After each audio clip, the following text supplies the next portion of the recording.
자, 여러분들 우리 펀드 중에서 부동산 펀드와 관련된 내용을 학습하도록 하겠습니다. 자, 우리 부동산 펀드는 여러분들 일반적인 펀드 내용을 학습한 거에 우리 투자 대상이 부동산에 투자하는 펀드를 얘기를 하겠죠. 그래서 여러분들 펀드 일반에서 공부했던 그런 내용들을 우리 이제 부동산 쪽에 접목시킨다 이렇게 보시면 될 거예요. 그래서 일반적인 내용들 펀드 구조라든지 펀드의 유형 이런 내용들은 다 똑같고 부동산에 특화된 그런 내용들을 중심으로 시험 문제가 있는 구성이 된다 이렇게 보시면 되겠습니다.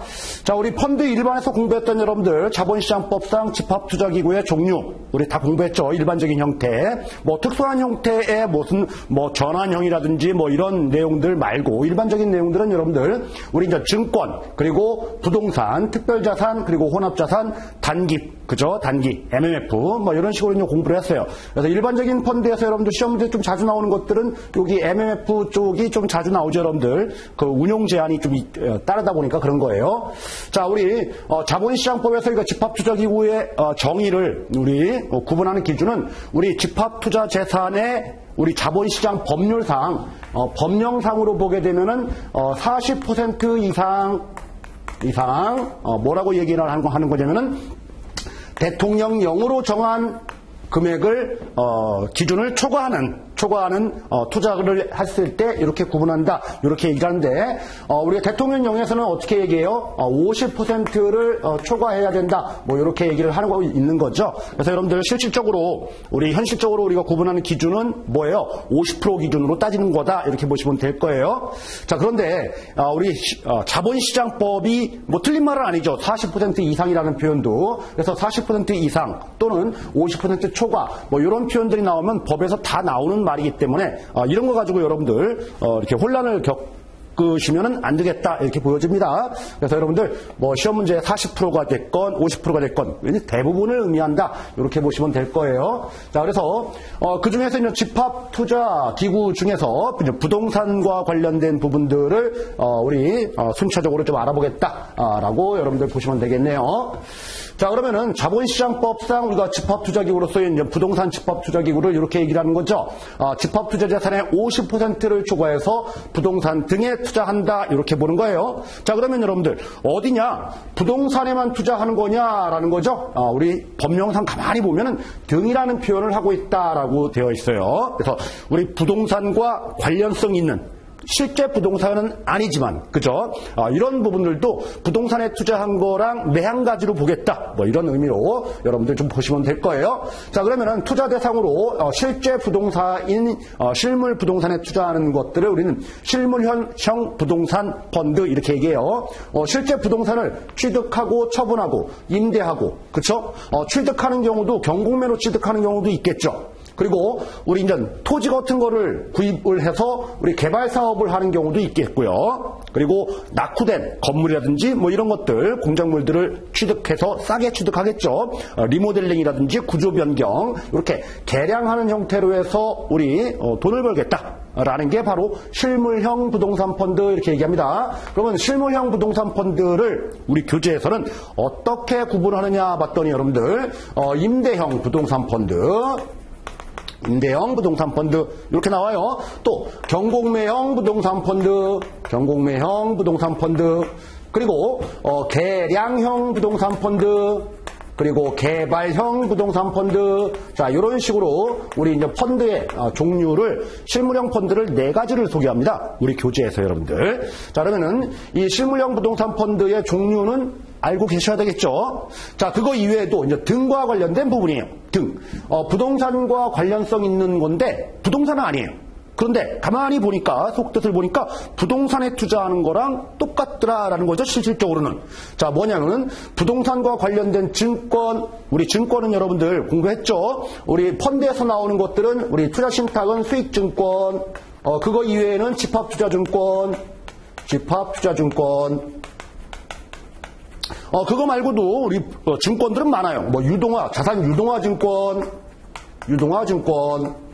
자, 이거 말고도 많아요. 우리 증권이라고 하는 것은 여러분들 뭐 지분증권, 채무증권 이렇게 많이들 있죠. 뭐 주식 뭐 이런 것들. 자, 이런 부분에 투자를 하는데 이 내막을 보니까 그죠? 내막을 보니까 우리 투자 신탁 같은 경우에 대표적으로 투자 신탁인데 수익증권을 발행하죠.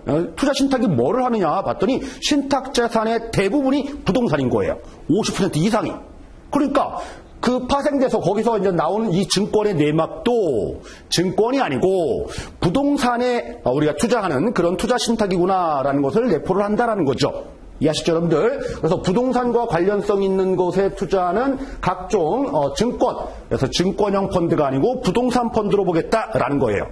자, 다음 이제 권리와 관련된 부분들, 우리 여러분들 민법에서 우리가 권리라는 게 있죠. 소유권, 그죠? 뭐 재산권, 뭐 이런 얘기 많이 하죠. 자, 그런데 가만히 보니까 부동산과 관련된 권리를 가만히 보니까 무슨 지상권, 지역권, 뭐 전세권, 분양권, 뭐 이런 것들이 있어요. 권리가. 또 하나의 또 권리들이 또 뭐가 있냐면은 우리가 금융기관, 은행이에요.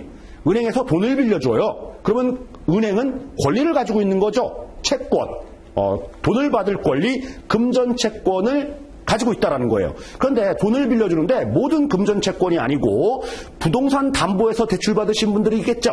자, 그거와 관련된 금전채권, 즉 부동산 담보부 금전채권, 그런 것들은 가만히 보니까 권리긴 권리인데 그쵸. 실제 부동산은 아니지만은 부동산과 매 한 가지다라고 보시면 되겠네요. 그거 말고도 부동산을 기초자산으로 해서 우리가 파생상품 만들죠. 뭐든지 우리 파생상품은 뭐 주가랑 연계돼선 파생상품, 금리와 연계된 파생상품, 그죠? 그리고 부동산과 연계된 파생상품. 이것도 부동산에 투자하는 거랑 매 한 가지다라고 보시면 되겠네요.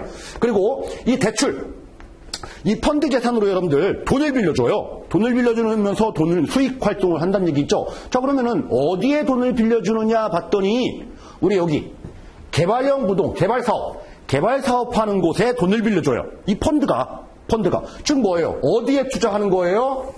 부동산에 투자하는 거죠.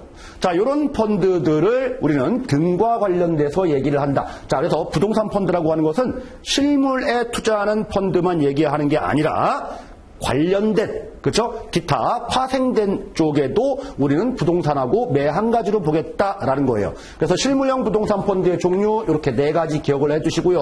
그거 이외에 기타 부동산과 관련성 있는 증권이라든지 권리라든지 대출이라든지 뭐 이런 관련된 우리 펀드들도 부동산 펀드로 보겠다라는 겁니다. 그래서 시험 문제가 실물형 부동산 펀드가 아닌 것은 뭐 이렇게 나와요.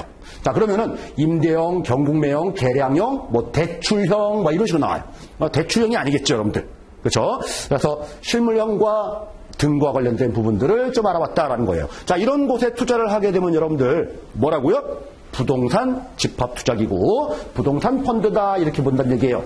즉 증권에 투자한다고 해서 모두 증권형 펀드가 아니고, 그렇죠? 부동산과 관련된 증권이라고 하면은 이거는 증권형 펀드가 아닌 부동산 펀드로 보겠다라고 보시면 되겠네요. 그래서 이런 내용들도 펀드 일반에 여러분들 내용이 일부 있어요. 그죠? 이런 부분들이 좀 구체적으로 부동산 쪽에서 알아보겠다라는 거예요.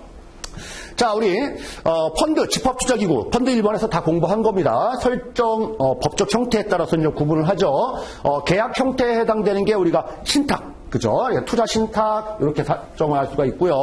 자, 다음 좀 회사 형태, 우리 상법상 회사가 총 5가지가 있는데 이 한명회사는 집합투자기구로 우리는 만들 수가 없죠. 한명회사 빼고 나머지 회사들. 자, 우리 일반적으로 회사 이렇게 얘기하면은 이거는 이제 주식회사를 얘기를 하는 거죠. 주식회사. 그리고 유한회사도 있을 거고, 그죠? 합자회사도 있을 거고, 유한 책임회사도 있을 거고, 다음 조합 형태와 관련된 부분들도 상법상 합자조합과 익명조합 이렇게 있다라는 거예요. 따라서 법적 형태에 따라서는 이렇게 7가지 형태가 있다. 자, 법적 형태 크게 보니까 신탁형, 회사형, 조합형. 세분화니까 이렇게 7가지로 우리는 집합투자기구를 만들 수가 있다라는 거죠. 자, 우리 집합투자기구를 만드는 사람을 누구라고 하나요? 집합투자업자라고 하죠. 그래서 설정 설립의 주체는 다 집합투자업자지만 여러분들 우리 항상 기억을 하자고요. 자, 우리 주식회사는 항상 발기 설립이에요. 발기인이 설립한다라는 거고요. 자, 항상 이렇게 조직을 만들다 보면은 내부 규정들이 있겠죠. 이걸 가지고 우리는 집합투자 규약이다 이렇게 얘기를 하는데, 집합투자 규약과 관련된 부분들은 회사는 모두 다 정관이라는 게 있죠, 여러분들.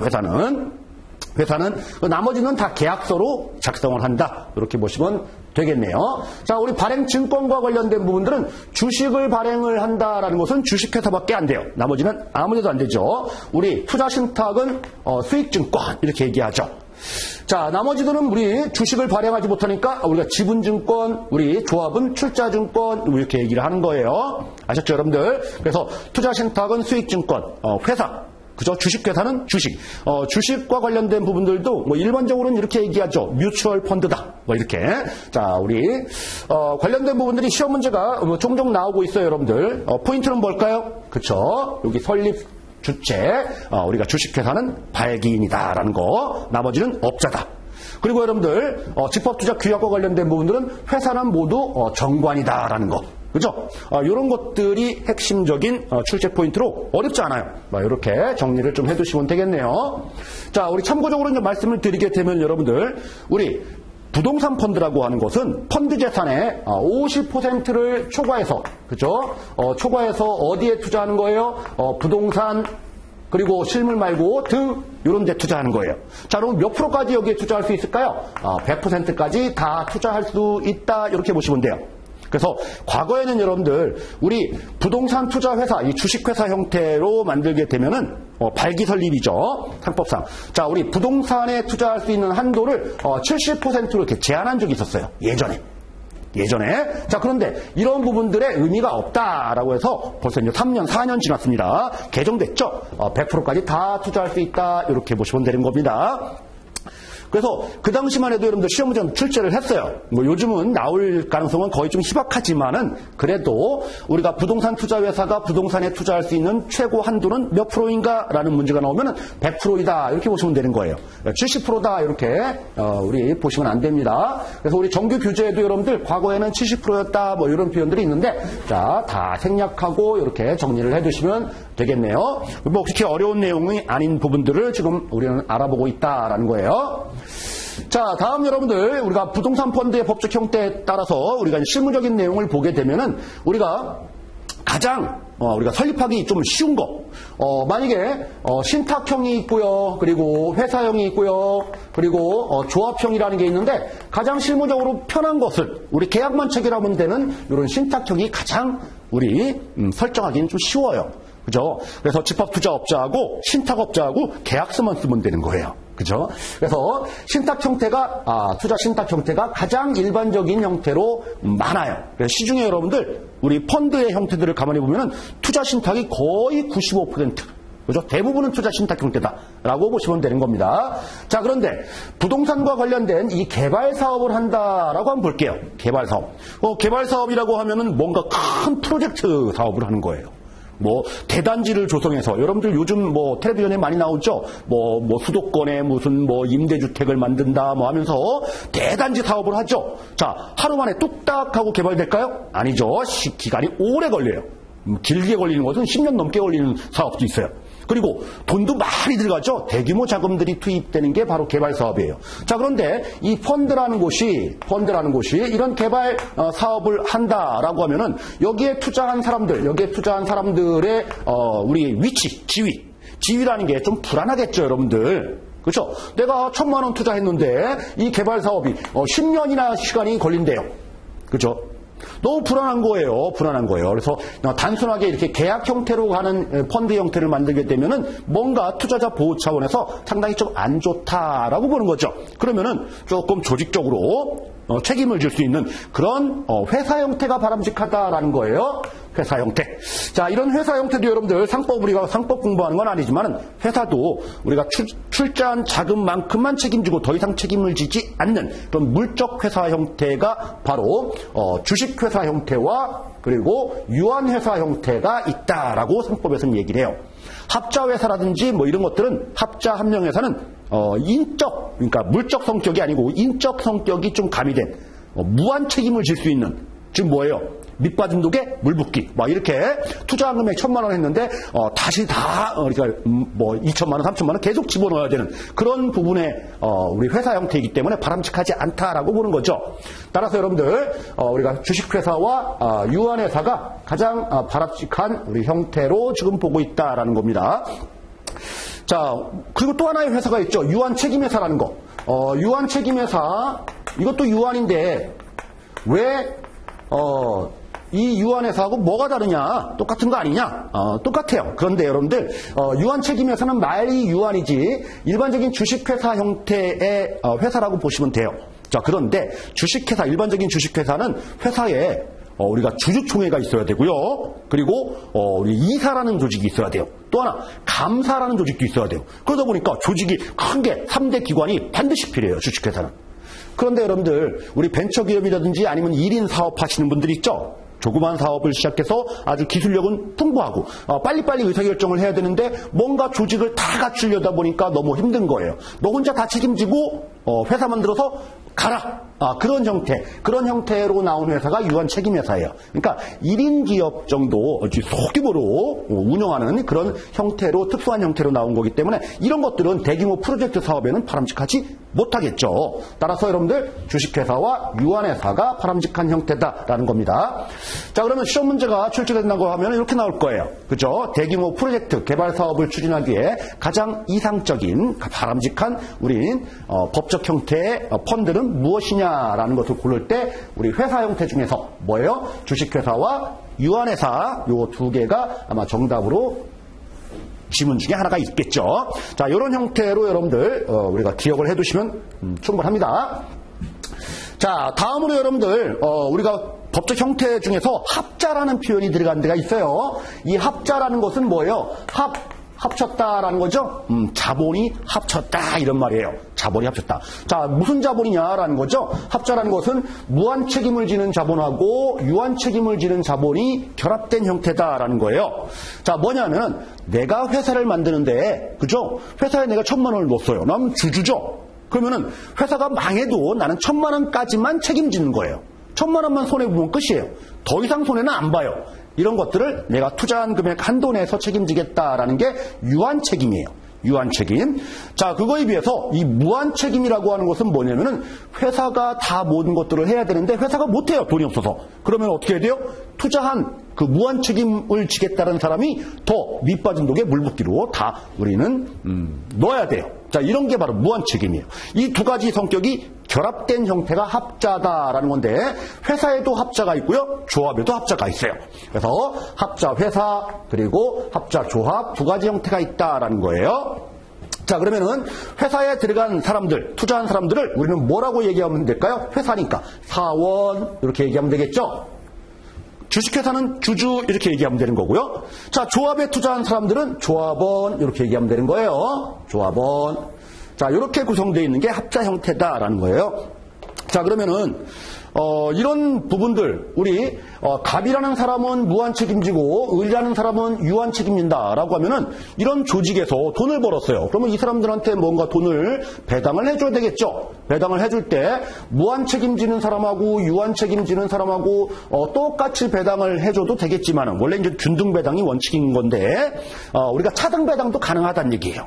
그래서 배당 지급할 때 배당률, 배당 순서에서 달리 정할 수 있다. 이렇게 우리가 특례로 규정을 한다라는 겁니다. 자, 그런데 만약에 회사가 손실 났어요. 손실 난 걸 가지고 무한 책임지는 사람이 다 책임진다. 또는 무한 책임지는 사람들은 너 가만히 있고 유한 책임지는 사람한테만 우리 손실을 떠넘기겠다. 이건 안 돼요. 그래서 손실과 관련된 부분에서 차등 배분은 금지한다. 이렇게 보시면 되겠네요. 자, 그래서 시험 문제가 이렇게 어려운 문제가 아니에요, 여러분들. 어떻게 나오는 거냐면 우리가 부동산 펀드 중에서 무한책임사원과 유한책임사원의 이런 말이 나와요. 무한책임사원과 유한책임사원의 배당 순서를 달리 정할 수 있다라고 규정한 법적 형태의 집합투자기구는 무엇인가? 라고 하면은 부동산 투자 합자회사 이렇게 얘기하면 되는 거예요. 자, 사원이라는 표현을 썼기 때문에. 조합원 이러면은 합자조합 이러면 되겠죠. 그래서 고르는 문제이기 때문에 여러분들 아주 단순하게 우리 개념만 좀 파악을 해두시면 충분하겠습니다. 보통 보게 되면 여러분들 업무 집행이라든지 뭐 이런 대외적인 대표하는 자가 유한일까요? 무한일까요? 무한이겠죠. 그렇죠? 우리 여러분들 이렇게 생각하시면 돼요. 내가 사업을 합니다. 개인 사업을 하는데 뭐 사업이 안 되면은 내 돈 다 넣어야 되겠죠. 나는 무한 책임지는 거예요. 그리고 내 사업이 좀 좋을 것 같아가지고 우리 친구가 투자해요, 나한테. 친구들 투자한 거죠. 1억 투자했어요. 그래서 사업을 해서 막 손실 보면은 친구는 1억 본 것까지만 하고 더 이상은 안 넣어요. 근데 저는요, 개인 사업이다 보니까 계속 밑빠진 독에 물붓기로 금액을 집어넣겠죠. 자, 그러면 외부에서 봤을 때 누가 사장님이에요? 친구가 사장님일까요? 제가 사장님일까요? 제가 사장님이죠, 여러분들. 이렇게 무한 책임지는 사람들이 이제 대표, 외부의 얼굴마담, 사장, 뭐 이렇게 대표 역할을 한다, 업무 집행을 다 하는 사람이다. 이렇게 보시면 되겠네요. 자, 다음 여러분들 부동산 펀드라고 하는 것은 이제 환매 금지형으로 우리는 만들게 되죠. 이것도 펀드 일반에서 여러분들 다 공부를 한 거예요. 자, 우리 환매 금지형으로 만들게 되면은 문제점이 뭐죠? 내가 투자했는데 나중에 못 빼와요. 그죠? 그래서 투자자 보호 차원에서 반드시 여러분들 90일 이내에 상장해라라는 규정이 있죠. 상장해라. 자, 여기까지가 우리는 펀드 일반에서 공부한 거예요. 펀드 일반에서. 자, 90일 기억을 해야 되고요. 상장해야 된다. 당연한 겁니다. 자, 그런데 모든 펀드가 다 상장을 해야 되느냐? 그건 아니다라는 거예요. 모든 펀드가 다 상장할 필요는 없고. 자, 우리 펀드를 모집할 때 공모로 하느냐, 50인 이상 모집하느냐, 아니면 49인 뭐 특수관계 있는 사람들끼리 우리 사모로 하느냐 구분하죠. 그래서 공모만 상장 의무가 있어요. 공모만 상장 의무가 있지. 사모펀드는 상장 의무가 아예 없다라는 거. 자, 그리고 여러분들 펀드의 법적 형태 중에서도 신탁형, 그리고 회사형, 조합형 이렇게 있다고 했죠. 자, 그 중에서 우리가 부동산 투자 신탁, 그리고 부동산 투자 회사형 중에서도 주식회사 형태, 회사, 유한회사, 합자회사, 유한책임회사 이런 건 다 안 돼요. 주식회사만. 그죠? 공모이면서 신탁 형태와 회사 형태만 상장 의무가 있다. 자, 그러면은 나머지 여러분들 시험 문제가 혹시 공모이면서 부동산 투자 합자회사다. 자, 이런 회사가 상장 의무가 있을까요? 없죠. 왜? 합자회사는 상장 의무가 없습니다. 뭐예요? 주식회사만 상장 의무가 있다라는 거예요. 그래서 상장 의무와 관련된 부분들 이것도 시험 문제 좀 자주 나오는 거예요.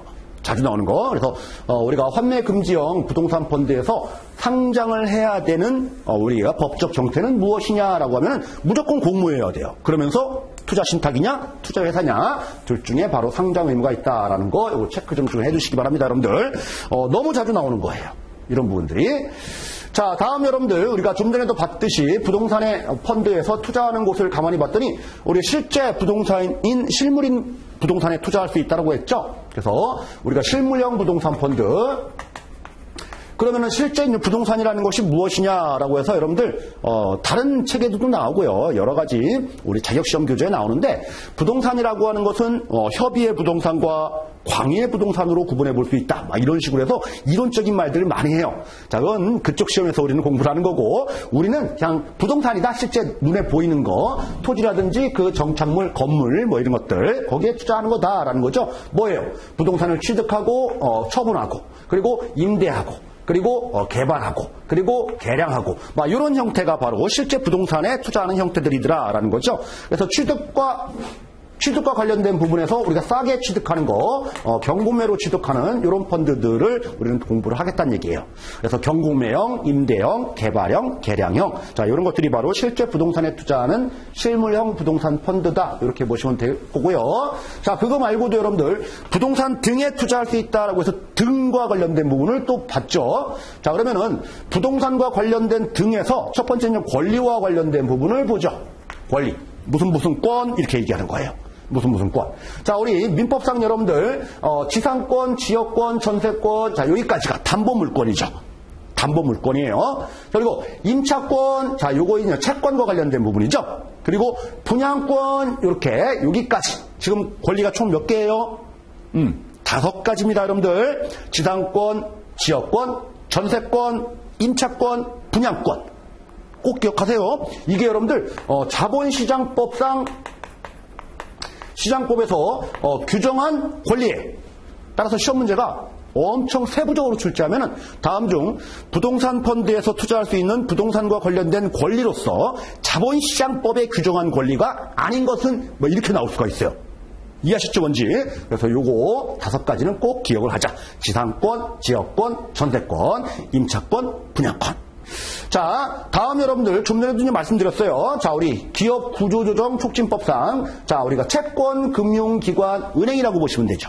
여기서 가지고 있는 각종 금전채권, 돈 빌려줘서 받을 채권들이 있어요. 자, 그런데 모든 금전채권이 아니고 여러분들 뭐예요? 부동산을 담보로 한 경우에만 해당된다라고 규정합니다. 그래서 부동산 담보부 금전채권 이렇게 얘기해야 돼요. 모든 금전채권 그러면은 이건 부동산에 투자하는 게 아니에요. 부동산 담보가 돼 있는 채권 여기에 투자해야지 부동산에 투자한 걸로 보는 거죠. 자, 그래서 이제 부동산과 관련된 권리, 자 이런 것들을 우리는 권리형 부동산 펀드 이렇게 얘기해요. 권리형 부동산 펀드. 기억을 해 두셔야 되겠죠. 이런 부분들이 우리가 법적인 부분들, 법규와 관련된 부동산 펀드 쪽에서 시험 문제 좀 다루는 부분이니까 여러분들 좀 잘 체크를 해 두시기 바랍니다. 자, 다음 여러분들 우리가 증권형 부동산 펀드가 있어요.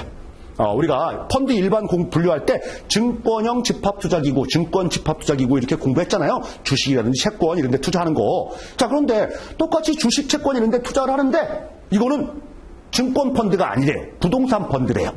그러면 도대체 그 증권이 부동산 냄새가 나느냐 안 나느냐 이걸로 구분을 하는 거죠. 나는 걸 보는 거예요. 자, 다음의 자산의 50% 이상을 차지하는 수익증권, 집합투자증권, 유동화증권. 자, 뭐예요? 다음 자산. 이거 가만히 보니까 지금 부동산. 그렇죠? 좀 전에 봤던 거 그거 똑같죠, 여러분들? 그렇죠? 실물인 부동산. 그리고 권리형 부동산. 실제 부동산 그리고 권리형 부동산. 자, 이런 곳에 투자를 하고 있고 이런 걸 관리하고 있어요. 누가? 신탁업자가. 누가? 펀드들이. 그죠? 여기서 발행한 증권들. 이거는 50% 이상 다 대부분이 뭐예요? 부동산하고 매한가지다라고 보는 거죠. 자, 그래서 이런 증권에 투자하면은 부동산 펀드로 보겠다 이거예요. 그래서 부동산 냄새가 좀 강하다라고 여러분들 좀 보시면 되겠죠. 자, 이거 말고도 여러분들 부동산 냄새가 강한 게 또 있어요. 자, 뭐죠? 부동산 투자 회사법에 따른 부동산 투자 회사의 주식 이렇게 나옵니다. 근데 말이 부동산 투자 회사 이름만 나와요.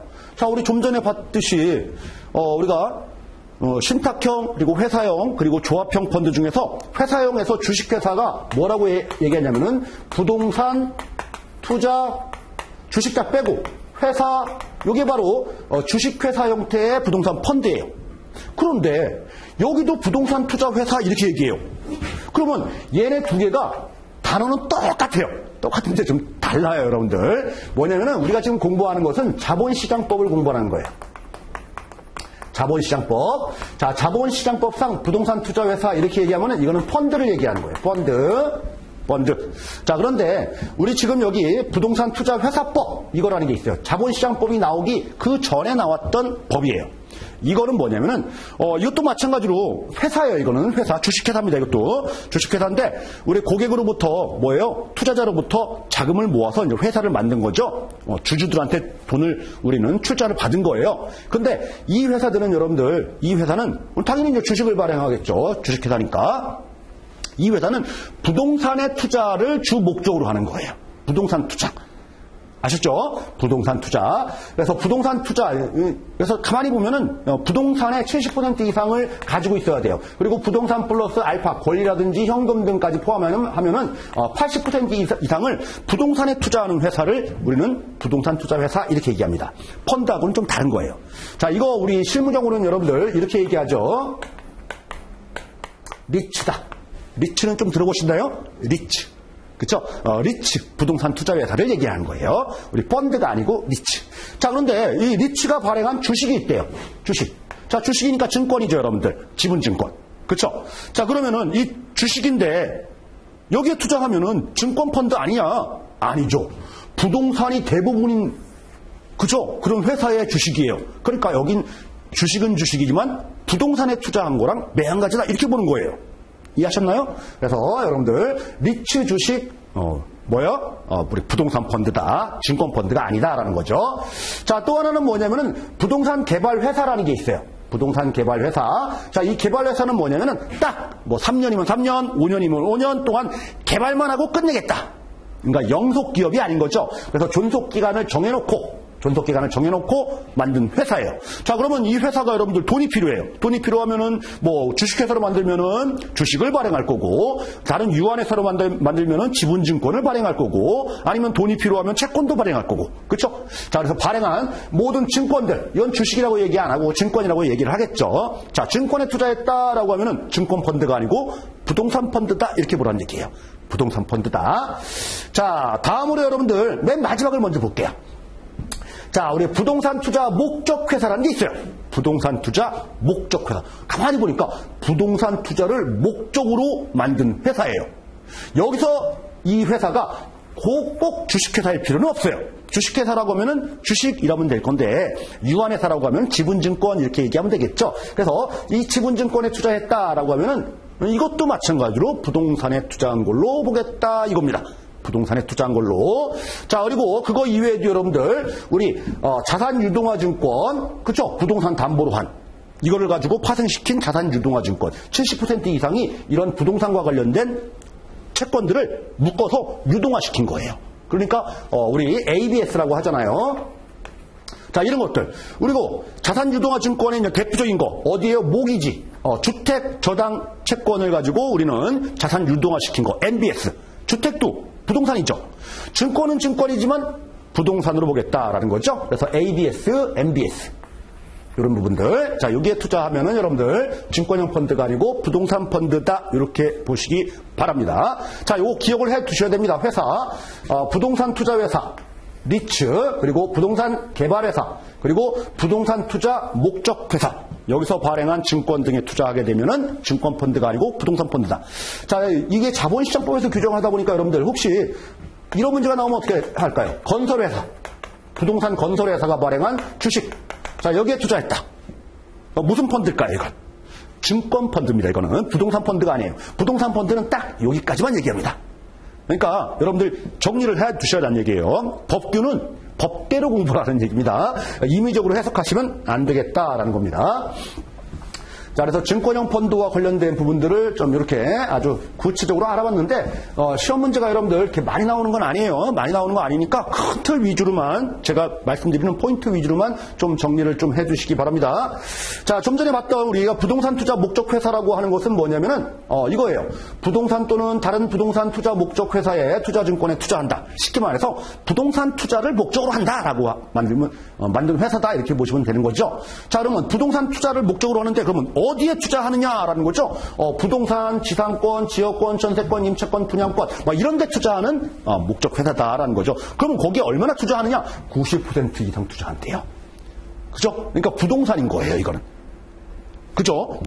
이 회사는 자체가 부동산인 거예요. 그러니까 거기서 발행한 지분증권은 부동산일 수밖에 없죠. 자, 그러면 여러분들 요 90%의 요 빈칸 채우기 괄호해서 이렇게도 시험 문제에 또 출제한 적이 있습니다. 그래서 너무 구석진 문제이긴 하지만 여러분들 참조로 이렇게 알아보시면 되겠다라는 거예요. 자, 다음으로 이제 부동산과 관련된 여러분들 우리 크게 봤는데 부동산을 기초자산으로 하는 파생상품에도 투자할 수 있다라는 거죠. 이건 뒤쪽에서 또 공부를 할 건데 여러분들 부동산이 기초자산이에요. 부동산 가격이 오르고 내리고 하는 게, 내리는 게 부담스러우니까 파생상품을 만든 거죠. 파생상품. 근데 부동산이라고 하는 것은 워낙 개별성이 강해요. 똑같은 부동산은 하나도 없다라고 보시면 되는 거예요. 그죠? 그러니까 이게 오를지 떨어질지.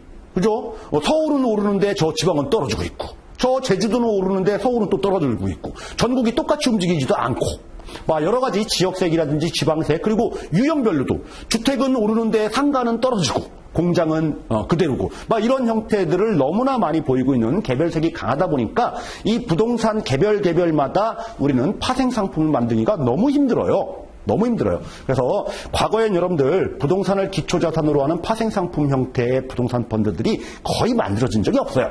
근데 이제 최근에는 여러분들 부동산을 기초자산으로 해도 되고 부동산과 관련된 가격이 있죠, 여러분들. 지수라는 거. 부동산 주택가격 지수 뭐 이렇게 지수로 파생상품을 만드는 형태는 있습니다. 최근에는. 자, 그런데 많이 활성화는 지금 안 되고 있어요. 어쨌든 간에 여러분들 부동산이 기초가 되기 때문에 뭐예요? 부동산 펀드로 보겠다는 얘기죠. 자, 이런 형태도 가능하다라고 보시면 되겠네요. 자, 다음으로 여러분들 부동산과 관련된 이제 대출. 그쵸? 좀 전에도 봤죠? 부동산 개발 사업 큰 프로젝트를 하는데 여기에 돈을 빌려줘요. 돈을 빌려줘요. 자, 이런 형태를 우리는 대출형 부동산 펀드 이렇게 얘기합니다. 대출. 다른 데 빌려주면 안 돼요, 여러분들. 부동산 개발 쪽에 빌려줘야 돼요. 그래서 여러분들 개발이 뭐예요? 큰 프로젝트를 한다라고 해서 프로젝트, 그죠? 프로젝트에 돈을 빌려준다. 돈 뭐죠? 영어로 하면 파이낸싱 이렇게 얘기하면 되죠. 파이낸싱. 그죠? 그래서 프로젝트 파이낸싱 뭐 이렇게 얘기하는 거예요. 프로젝트 파이낸싱. 자, 줄여서 우리는 뭐예요? PF. 자, 이런 형태로도 우리는 부동산 펀드를 만들 수가 있다. 자, 그럼 부동산 펀드를 크게 우리 좀 투자 대상을 봤는데 정리를 하게 되면 여러분들 실제 부동산에 투자하는 실물형 부동산 펀드가 있고요. 그거 이외에도 권리형 부동산 펀드, 그리고 증권형 부동산 펀드, 그리고 파생상품형 부동산 펀드, 지금 봤던 대출형 부동산 펀드, 자, 이런 형태들이 존재할 수가 있다라는 거예요. 자, 이런 부분들이 뭐라고요? 부동산 등이다라는 거고요. 자, 실물형 부동산 펀드는 우리가 앞으로 공부를 해야 될 경공매형 부동산 펀드, 그리고 임대형 부동산 펀드, 개량형 부동산 펀드, 그리고 개발형 부동산 펀드. 자, 이런 형태가 바로 실물형 부동산 펀드다. 이렇게 보시면 되는 거죠. 뭐 구체적으로 더 정리를 해서 여러분들이 정리를 해도 돼요. 자, 권리형 부동산 펀드의 권리라고 하는 것은 뭐죠? 지상권, 지역권, 전세권, 임차권, 그리고 분양권, 그리고 부동산 담보부, 금전채권, 뭐 이렇게 우리 권리와 관련된 부분들을 또 공부를 한 거고요. 자, 우리 증권과 관련된 부분들은 뭐예요? 부동산 또는 부동산 권리에 50% 이상 투자하는 수익증권, 집합투자증권, 유동화증권. 이거 말고도 우리 뭐예요? 리츠에 투자하는 리츠 주식. 부동산 개발회사가 발행하는 증권. 부동산 투자 목적회사에서 발행하는 지분증권. 그리고 ABS. MBS, 이런 데 투자하는 우리는 증권, 여기에도 우리는 부동산 펀드로 보겠다라는 거고요. 다음, 파생상품, 그리고 대출형 부동산 펀드. 자, 이렇게 우리가 부동산 투자 대상과 관련된 부분들을 정리를 했습니다. 자, 우리 첫 시간부터 여러분들 너무, 깊숙한 내용들이 좀 몇 개는 나오긴 했어요. 그쵸? 나오긴 했어도 부동산 펀드 쪽에서 시험 문제 다루는 포인트이기 때문에 그렇게 어렵지는 않아요. 어렵지는 않은데 자꾸 암기를 하려다 보니까 이제 부담스러운 거예요. 그래서 암기를 조금 뒤로 미루시고 전반적인 내용들, 출제 우리 패턴들 어디에서 나오는지 범위를 우리는 확정을 한 다음에 나중에 암기를 해도 늦진 않죠. 자, 이렇게 첫 시간 여러분들 투자 대상과 관련된 부분 알아보고 잠시 쉬었다가 다음 시간에 우리가 부동산 펀드에서 적용되는 운용의 특례와 관련된 부분들 또 추가적으로 알아보도록 하겠습니다.